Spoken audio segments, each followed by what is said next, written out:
इस वक्त की बड़ी खबर आपके सामने, केसरिया सीट पर जेडीयू की शालिनी मिश्रा जीत गई है। ये पहला नतीजा आ चुका है। अब रिजल्ट्स की तरफ बढ़ रहे हैं, रुझान रिजल्ट्स की तरफ बढ़ रहे हैं। पहला नतीजा आ चुका है, केसरिया सीट पर जेडीयू की जीत हुई है। बिहार का ये पहला नतीजा आया है। पिछली बार भी जीती थी इसी सीट से शालिनी मिश्रा जीती थी। और लीजिए भाई, महिला जीतती है और यही चुप्पा वोटर्स जो कि एनडीए की जीत का सबसे बड़ा कारण बनते हैं। शहजाद पूनावाला भी हमारे साथ, भारतीय जनता पार्टी के राष्ट्रीय प्रवक्ता जुड़ चुके हैं। ये शहजाद पूनावाला, आप आए और पहला नतीजा लाए। केसरिया सीट पर जेडीयू की शालिनी मिश्रा जीत गई हैं। हम तो कह ही रहे हैं कि हमारी जीत ट्रिपल एम की जीत है।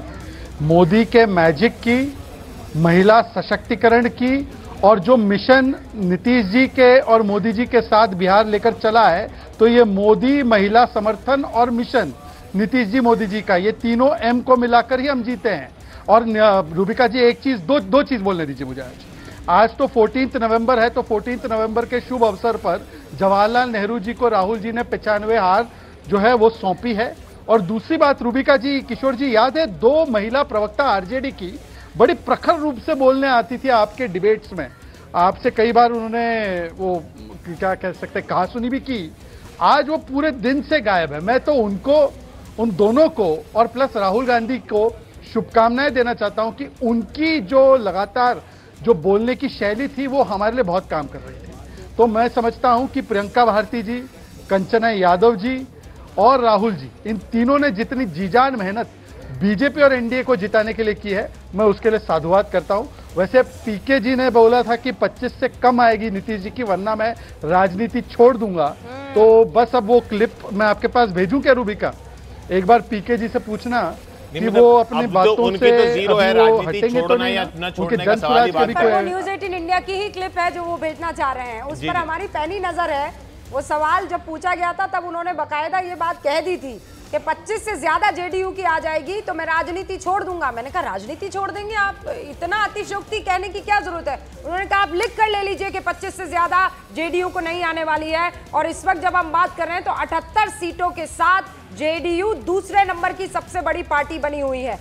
शहजाद बने रहिएगा, मणिशंकर अय्यर साहब भी हमारे साथ यहाँ पर मौजूद है। लेकिन इस प्रचंड जीत के बाद आप देखिए, अब तो नतीजे आने लगे हैं। इस प्रचंड जीत के और जनसुराज के बकायदा प्रवक्ता भी हमारे साथ बैठे हुए हैं, है ना? सर बताइए, वो प्रशांत किशोर जी का जो इंटरव्यू है न्यूज़ 18 इंडिया के साथ, वो बड़ा वायरल हो रहा है।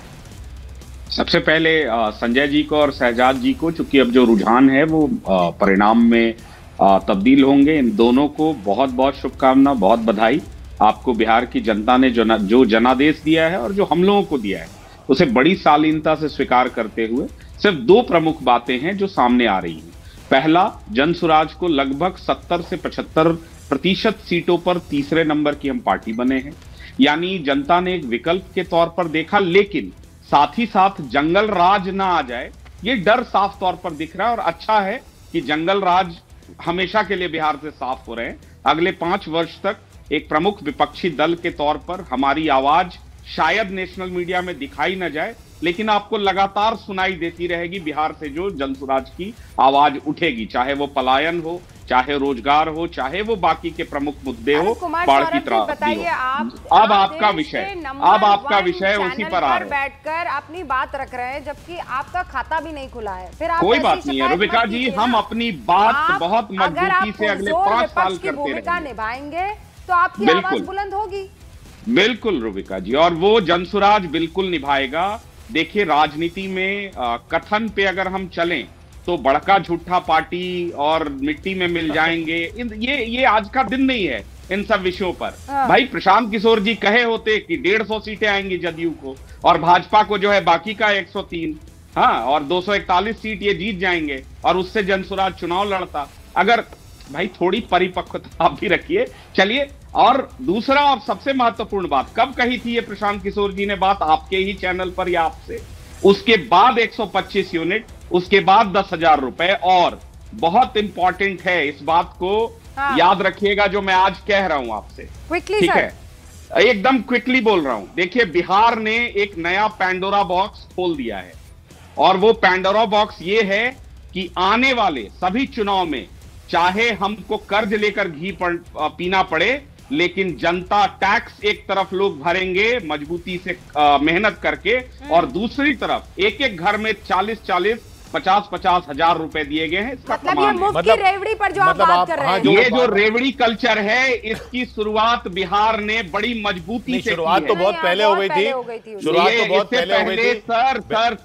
सर, इसके पहले 1,500, 2,000 होता था। यहाँ 3,17,000 करोड़ के बजट पर हम 125 यूनिट मुफ्त, 10,000 रुपए एक एक महिलाओं को, और जिनको नहीं मिला उनको भी प्रॉमिस किया गया है। रोक रही, चुनाव आयोग के नतीजे जो आ रहे हैं और चुनाव आयोग के जो आंकड़े आ रहे हैं वो भी दर्शकों को बता दें। 201 इस वक्त चुनाव आयोग की वेबसाइट पर 201 में एनडीए लीडिंग है, लीडिंग है, मतलब 200 को भी पार कर गया। 200 को मतलब आप डबल सेंचुरी पार कर चुकी है एनडीए। और इसमें देखिए ना, 91 सीटें बीजेपी को। प्रधानमंत्री मोदी की बात हो रही है, नीतीश कुमार की बात हो रही है, लेकिन रणनीति के तौर पर अमित शाह जो है, उनकी रणनीति की बात भी होनी चाहिए, क्योंकि जमीनी स्तर तक जो उनकी मेहनत है वो दिखी।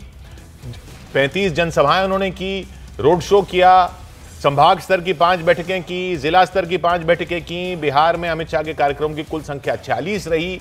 ये अमित शाह ने कार्यकर्ताओं को चार्ज किया, जैसा कहते हैं, मंडल स्तर तक उन्होंने कार्यकर्ताओं के साथ बैठक की। तो ऐसा नहीं है कि सिर्फ ये 2 चेहरों की ही बात है, वो रणनीति के लेवल पर जो हुआ है, ग्राउंड स्तर पर अमित शाह की तरफ से हुआ है, उनको चाणक्य जो कहा जाता है, वो दिखा भी है, उसके आंकड़े दिख रहे हैं। जिला स्तर के कार्यकर्ताओं के साथ मीटिंग की, 100 से ज्यादा बागी थे, उनको मनाना।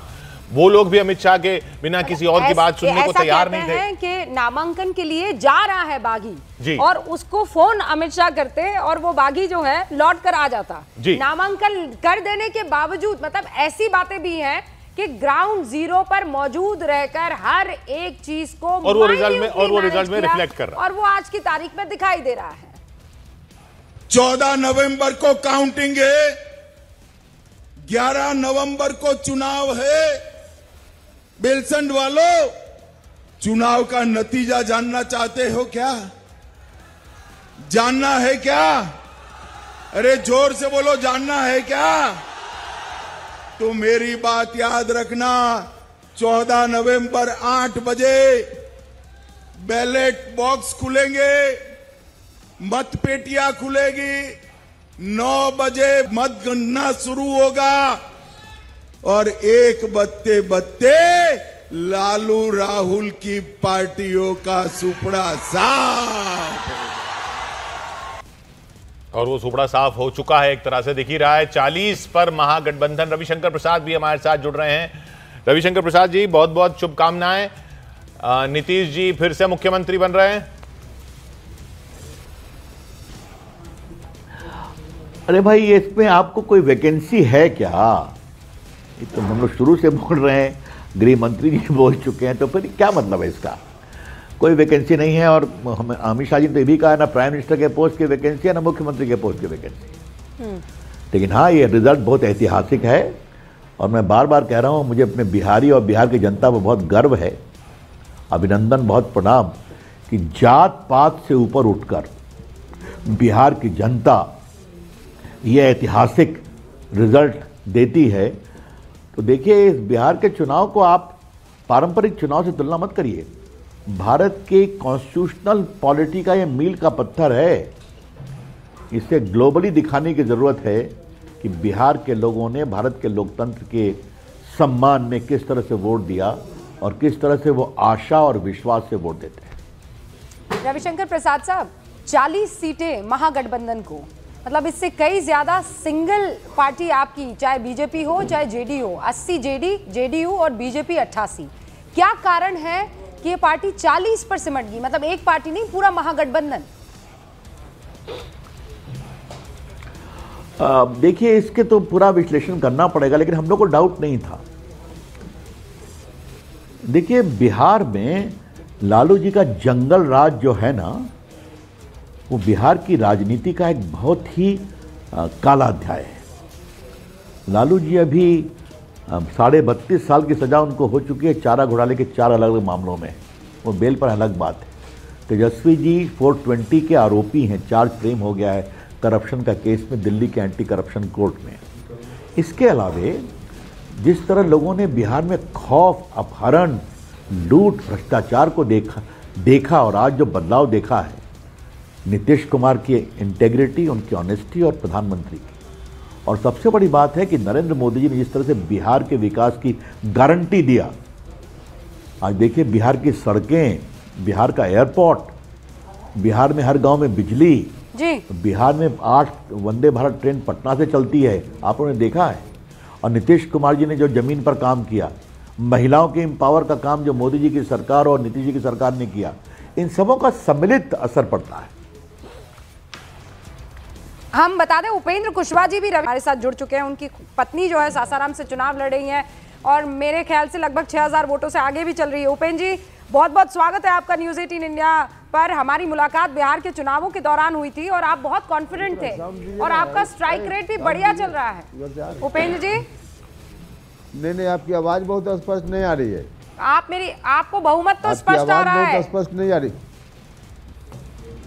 हाँ, बहुमत तो स्पष्ट आ रहा है, इसके लिए हम बिहार की जनता का धन्यवाद करते हैं। पहले ही से जनता हमारे साथ खड़ी थी। हम बार बार बोल रहे थे कि जनता हमारे साथ है। जहाँ भी बिहार भर में हम लोग घूम रहे थे, लोगों का रुझान दिख रहा था, न सिर्फ चुनाव में बल्कि चुनाव के पहले से। हमारी सरकार, नीतीश कुमार जी के नेतृत्व में सरकार ने जो काम किया है और प्रधानमंत्री जी के नेतृत्व में बिहार में भी बहुत सारा जो काम हुआ है, उसके चलते लोगों में खुशी का वातावरण पहले ही से था। उपेंद्र जी, ये जो स्ट्राइक रेट है आपका, अब आपको मलाल नहीं हो रहा है कि कुछ सीटें और मांग लेता? 6 की 16 हो जाती तो भी बढ़िया स्ट्राइक रेट रहता। ऐसा नहीं, देखिए एनडीए में जो भी पार्टी जीत रही है वो हमारी जीत है, हम सबकी जीत है। इसलिए कौन पार्टी उसमें बीजेपी कहाँ जीत रही है, जेडीयू कहाँ जीत रहा है, हमारी पार्टी कहाँ, एलजेपी कहाँ, उसका कोई मतलब नहीं है। जो हम जीत रहे हैं सबके लिए हमारे मन में बराबर की खुशी है। तो हमारी पार्टी के खाते में और सीट आती है इसका कोई मतलब नहीं है। आज की तारीख में हम जीत रहे हैं, अच्छी सरकार फिर से बनाएंगे। इस बात के लिए हम बिहार की जनता का धन्यवाद करते हैं बार बार। अच्छा, आप मुझे ये बताइए कि मुख्यमंत्री कौन होगा एनडीए का? नीतीश कुमार जी मुख्यमंत्री थे, नीतीश कुमार जी मुख्यमंत्री हैं और नीतीश कुमार जी मुख्यमंत्री रहेंगे, इसमें तो कोई बात ही नहीं है।